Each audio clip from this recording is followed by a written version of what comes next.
Non, vous ne rêvez pas, c'est bien une histoire que je vais vous raconter. Et quelle histoire? Tout commence avec Warner Bros.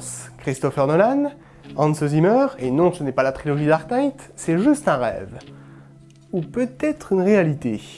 Pour déceler tout ça, veuillez préparer vos toupies, vos détruqués et vos pièces d'échiquier, car c'est dans l'esprit de Christopher Nolan que nous allons plonger.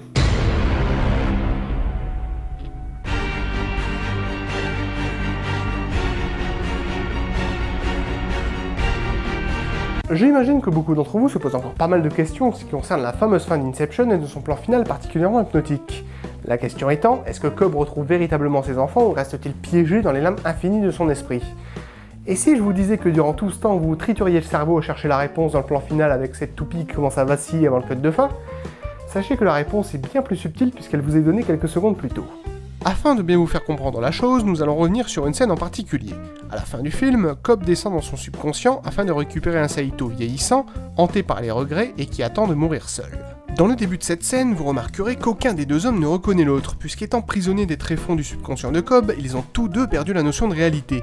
Quand Saito regarde la toupie de Cobb, on peut constater qu'il a un déclic, et c'est à partir de ce déclenchement émotionnel que Cobb se rappelle pourquoi il est ici.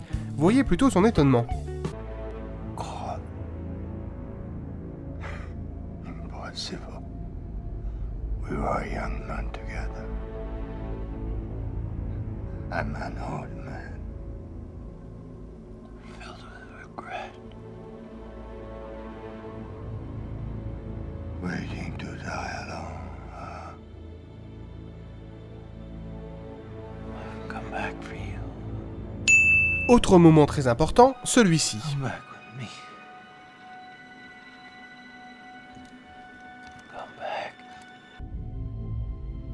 À cet instant, on peut supposer que Saito a tué Cobb et s'est ensuite donné la mort, mais au final, pour aller où? Car on nous apprend bien plus tôt dans le film que le sédatif qui leur est administré est tellement puissant que s'il meurt dans le rêve, ils tomberont dans un état comateux encore plus avancé. Et pourtant, je peux vous garantir à 2000% que Cobb se retrouve bel et bien dans le monde réel. Donc l'effet du sédatif a sans doute dû se dissiper avec le temps pour leur permettre de revenir dans la réalité, simplement en mourant. Et là, je vous vois venir. Vous vous demandez sûrement comment je peux être si sûr que Cobb et Saito ont réussi à remonter les différentes strates d'un rêve qui s'est déjà quasiment écroulé. Tout simplement grâce à la plus grosse arnaque du film qui n'est autre que cet objet. Les totems, petit objet qui permet aux détracteurs de différencier la réalité du rêve. Rassurez-vous, le seul totem qui soit ici une arnaque, c'est celui de Cobb, et je vous explique pourquoi. Mais d'abord, récapitulons. Arthur a son détruqué, Ariane a sa pièce d'échiquier, Mel a sa toupie, et quant à Cobb, il a récupéré la toupie de sa défunte épouse. Et c'est là que ça devient intéressant, car si la toupie appartenait à Mel, ou Maul en version originale, quel est donc qui a toujours été l'unique totem de Cobb? Je vous repose la question, quel est le véritable totem de Cobb? Et si vous me redites la toupie, c'est vraiment que vous avez rien bité à ce que je dis. Son totem, c'est tout simplement son alliance. Quand Cobb est dans le rêve, il la porte à son doigt puisque son subconscient refuse de laisser sa femme partir, alors que dans la réalité, il l'a déjà retirée. Et voilà le plan qui nous permet de constater que Cobb ne porte plus son alliance. Il est donc bien de retour chez lui et non enfoui dans des lames éternelles. Ce que Nolan essaie de nous montrer avec le plan final du film, c'est qu'au moment où Cobb aperçoit enfin le visage de ses enfants, qu'il soit dans la réalité ou dans le rêve, il en a plus rien à foutre, et comme c'est le personnage auquel on s'identifie le plus, dans la logique, en tant que spectateur, nous devons avoir la même vision que lui. Mais évidemment, ce n'est pas le cas, puisque ce qui nous intéresse le plus ici, c'est cette putain de toupie, ou devrais-je dire, cette putain d'arnaque. Oui, parce que tel un magicien à la façon d'Améliès, Christopher Nolan s'amuse à nous balader avec un totem pour nous en cacher un autre. On appelle ça faire diversion. Hop, hop, hop.